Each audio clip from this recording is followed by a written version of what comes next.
Assalamualaikum warahmatullahi wabarakatuh. Selamat pagi ibu-ibu. Bagaimana nih kabarnya ibu-ibu pada pagi hari ini? Semoga sehat-sehat saja ya.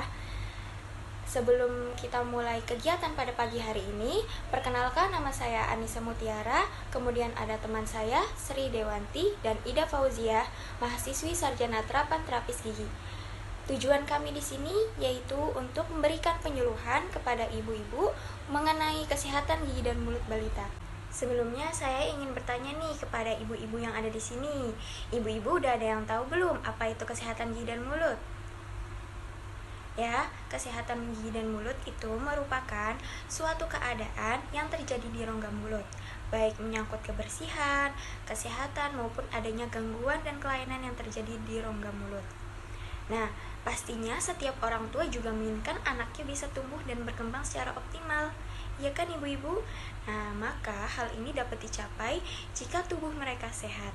Kemudian dapat dilihat juga kondisi gigi dan mulut yang sehat itu di mana suatu keadaan gigi dan mulut berada dalam kondisi bebas dari adanya bau mulut, kekuatan gusi dan gigi yang baik, kemudian tidak adanya plak dan karang gigi, gigi dalam keadaan putih dan bersih, serta memiliki kekuatan yang baik. Nah, sebelum masuk ke materi, saya akan sedikit memaparkan pokok bahasan yang akan kita bahas pada pagi hari ini. Pokok bahasannya pertama yaitu ada proses pertumbuhan gigi susu dan gejalanya, kemudian faktor yang mempengaruhi pertumbuhan gigi susu, kemudian masalah kesehatan gigi dan mulut yang umum terjadi pada balita, kemudian upaya menjaga kesehatan gigi dan mulut balita, dan yang terakhir langkah-langkah menggosok gigi yang baik dan benar.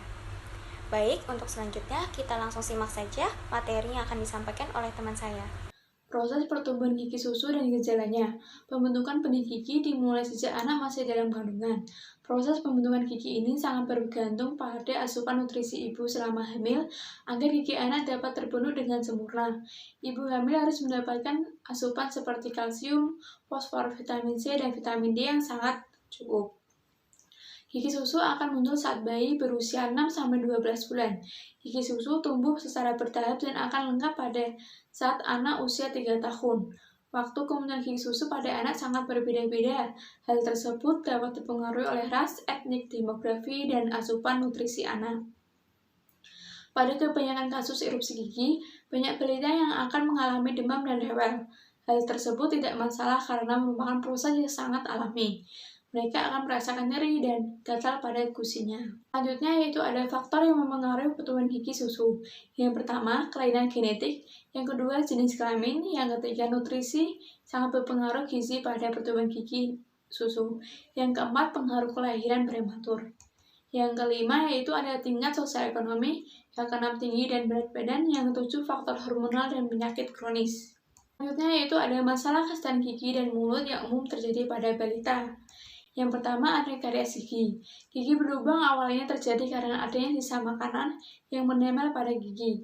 Karena adanya bakteri dari mulut yang berinteraksi dengan sisa makanan yang akan menghasilkan zat asam yang kemudian mengikis email gigi, dendin, dan sampai pulpa gigi.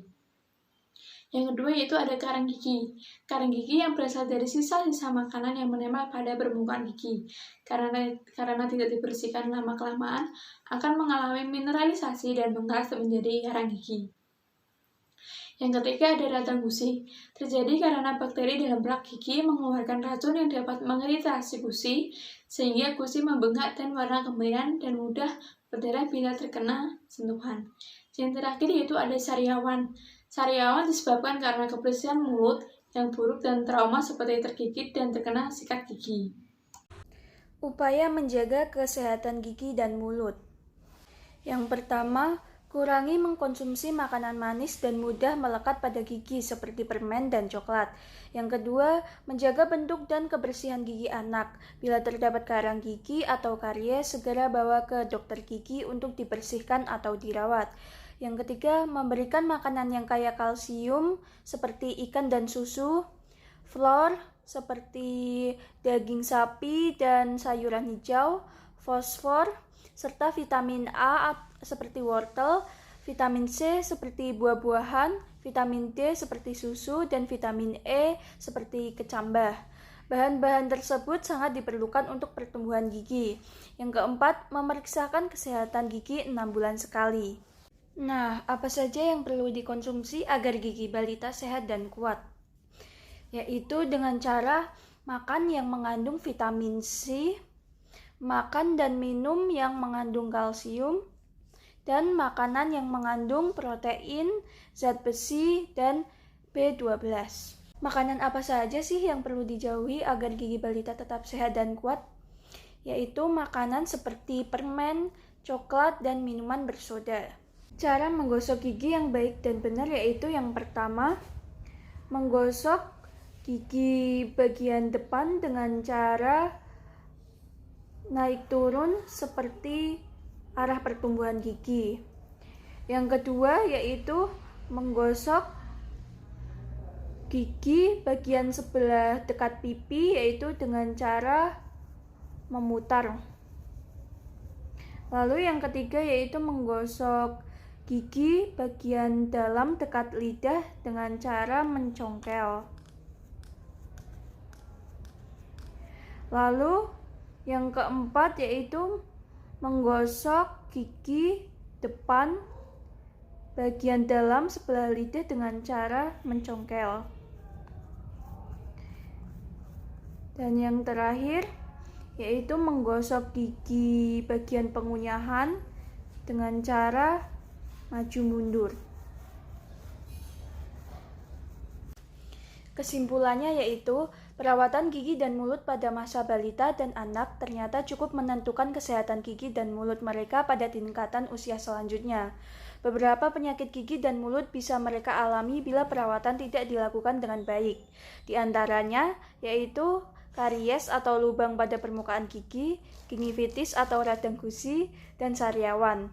Perawatan gigi dan pencegahan gigi berlubang perlu dilakukan tentunya dengan bimbingan orang tua atau orang yang merawat si anak. Demikian yang dapat kami sampaikan. Apabila dari ibu-ibu ada yang ingin bertanya, dipersilahkan. Baik, jika tidak ada pertanyaan, semoga apa yang kami sampaikan pada pagi hari ini dapat bermanfaat untuk ibu-ibu yang ada di sini. Apabila ada salah kata, kami mohon maaf. Wassalamualaikum warahmatullahi wabarakatuh.